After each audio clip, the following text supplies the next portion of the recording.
ये जो दौर चल रहा है, एक तो महामारी का दौर है और हिंदुस्तान का मजदूर वर्ग, चाहे किसान वर्ग हो चाहे मेहनतकश वर्ग हो, इससे थर्राया हुआ है। इसके साथ एक और दौर चल रहा है। केंद्र सरकार जिस आक्रामक तरीके से सभी उद्योग धंधों को, प्राइवेट मालिकों को जो बेचने का काम चल रहा है, चाहे वो रेल हो, चाहे कोल हो, चाहे ऑयल सेक्टर हो, चाहे ऑर्डिनेंस हो, इन सबको जो बेचने का केंद्र सरकार की नीति है, बैंकों को जो प्राइवेटाइजेशन किया जा रहा है, तो फाइनेंशियल इंस्टीट्यूशन हो गया, चाहे मैन्युफैक्चरिंग इंडस्ट्री हो गया, चाहे पावर इंडस्ट्री हो गया, चाहे हमारा जो देश की रीढ़ की हड्डी जो ऑर्डिनेंस है, सबको जो बेचने का एक इनका इस आक्रामक तरीके से जो आगे बढ़ रहे हैं और जिस बेशर्मी के साथ वो अपनी बात को मीडिया में लेके आते हैं, वो पता चलता है जरूर कि हाँ, अगर देश की अर्थव्यवस्था खराब हो गई तो उसके लिए भगवान जिम्मेदार है, ये लोग जिम्मेदार नहीं है। मगर ये जो बेच रहे हैं इनको, और इससे क्या प्रभाव पड़ेगा मजदूर वर्ग के ऊपर, कितने मजदूर वर्ग आज तक बेरोजगार हो गए हैं, उसके बारे में कभी मीडिया पे इस पर चर्चा नहीं होती। सुशांत सिंह राजपूत के ऊपर रोज चर्चा होती है और जो रियल मुद्दे हैं आज के देश में मजदूर किसानों के, उस पर कोई बात नहीं होती। तो कुल मिला के एक बड़ी सोची समझी साजिश के तहत मीडिया उनके लिए प्रचार कर रहा है, इस देश के लिए, और इस देश की जो सरकार जिसको आपने चुन के भेजा था, जिसको वो सबसे बड़ा व्यापारी बन के पूरे देश के जो औद्योगिक धंधे हैं हमारे, कल कारखाने हैं, उनको बेचने में लगा हुआ है। और उसको जिनको बेच रहा है, इस देश के कुछ चंद पूंजीपति हैं जिनके हाथ में पूरी देश की जो पूंजी है इसके साथ में चले जा रही है।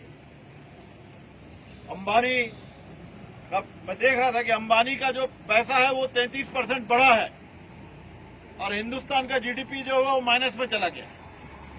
तो देश में कुछ लोगों के पास ही पैसा जमा होते जा रहा है। और अगर इनको बेच रहे हो, आप बोल रहे हो कि ये काम नहीं करते, तो बेच क्यों रहे हो? आपसे तो पैसा नहीं मांगता कोई, आप तो बल्कि जो वो कमाया है उसको लेके चले जा रहे हो। हमारा एनएमडीसी का 13,000 करोड़ बाईबाइक के नाम पर आप लेके गए।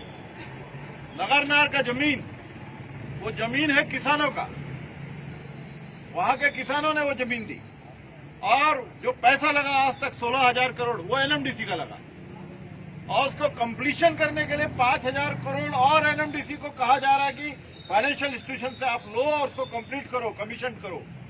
वो करना पड़ेगा एनएमडीसी को। उसके बाद आप उसको औने पौने भाव में या जिस भाव में भी आप बेचोगे, किसी एक प्राइवेट मालिक को बेच दोगे, मल्टीनेशनल को, और पैसा आप लेके चले जाओगे। तो जमीन किसान का, पैसा एनएमडीसी का, और राज्य है छत्तीसगढ़, और पैसा जाएगा पूरा केंद्र सरकार के पास। और यहाँ का लोग टेंशन लेके बैठे रहेंगे। और जो आएगा व्यापारी जो कि नगरनार को खरीदेगा, वो आके बोलेगा मेरे को एक कैप्टिव माइंस दो ताकि मैं अपना यहाँ प्लांट चला पाऊंगा। तो आप उसको तब कैप्टिव माइंस भी दोगे, तब आपकी जो खदानें हैं इसमें से कोई खदान आपको देना पड़ेगा। एनएमडीसी को एक तो उधारी में डाल दोगे आप, क्योंकि 5,000 करोड़ एनएमडीसी लेके उसको बनाना है, एनएमडीसी कंप्लीट करना है, कमीशन करना है। इससे पहले हमारे जो सीएमडी साहब थे वो बोलते थे कि हम लोग पूछे आप कमीशन क्यों नहीं करवा रहे, आप बोल रहे हो कि धुआं निकलने वाला है, ये निकल रहा है, चिमनी से अभी धुआं चालू हो जाएगा, तो कम क्यों नहीं खो रहा है धुआं? बोले नहीं, मैं इसलिए कंप्लीट नहीं कर रहा हूं कि केंद्र सरकार क्लियर करे, वो एनएमडीसी के पास रहेगा कि बाहर जाएगा, मैं पैसा क्यों लगाऊं? ये पुराना सीएमडी बोल के गया। और नया सीएमडी क्या बोल रहा है? नया सीएमडी बोल रहा है कि नहीं, अभी तो वो खाली हम उसको डिमर्जर किए हैं और डिमर्ज करके उसको हम कमीशन करेंगे।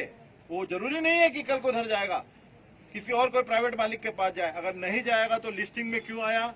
अभी तो आरटीआई के तहत भी लोगों ने जानकारी ले लिया कि वो 12वें या 13 नंबर पे उसको बेचने का उसका नाम लिस्ट में है, आरटीआई के तहत भी। तो जब केंद्र सरकार ने सोच ही लिया बेचने का, तो आप उसको अलग क्यों किए? एनएमडीसी से अलग करके बेच दो उसको, और उसके बाद में एनएमडीसी को भी बेच दो, बाद में आप माइंस भी दे दो। आप जब माइंस चालू किए तो आपकी माइंस थी, तब बोला जाता था कि आप प्रॉफिट जो कमा रहे हो उससे कोई प्लांट बनाओ, तभी आपके पास माइंस रहेगा। जब आप प्लांट बनाने लग गए तो आप बोलते नहीं, प्लांट आप लोग नहीं चला सकते, आप लोग खदान चलाओ, प्लांट और कोई चलाएगा, क्योंकि पैसा आपका पूरा लग गया। तो साथियों, इस ढंग से जो केंद्र सरकार पूरे पब्लिक सेक्टर, खाली एनएमडीसी के ऊपर नहीं, सारे पब्लिक सेक्टर के ऊपर जो हमला हो रहा है, ये हमले के लिए लड़ना पड़ेगा, तभी हम लोग अपने अस्तित्व को बचा पाएंगे। पानी बहुत लगता है तेजी से आने वाला है, मैं ज्यादा नहीं बोलूंगा, इतना ही बोलूंगा कि कल जो वर्चुअल मीटिंग है उसमें तय होगा आगे हमारा कोर्स ऑफ एक्शन क्या रहेगा। और 9 तारीख को वहां पर अनिश्चितकालीन धरना शुरू होने जा रहा है। हम लोग सब उनको सॉलिडेरिटी के नाम पर, भाईचारे के नाम पर, एकता के नाम पर हम लोग भी किरंदुल से जाएंगे साथी लोग, उनको वहां पर उनका हौसला अफजाई करने के लिए। और जो कल वर्चुअल मीटिंग होगी फेडरेशन की, उस पर जो निर्णय होगा, मैं आपसे इतना ही अपील करने आया हूं कि इसको नगर नार को बचाना, ये खाली नगर नार को नहीं, एनएमडीसी को बचाने के लिए भी आप लोग को और हमको लड़ना पड़ेगा। और जो भी आपको और हमको वहां से दिशा निर्देश होगा उसका पालन हम लोग करेंगे और एनएमडीसी को हम बचाने के लिए भरसक कोशिश करेंगे और हिंदुस्तान के मजदूर वर्ग का साथ देकर हम उनके साथ लड़ाई लड़ेंगे। इन्हीं बातों के साथ आप लोग मेरी बात को सुने, पानी बहुत तेज हो गया, बंद कर रहा। सभी को लाल सलाम, इंकलाब जिंदाबाद।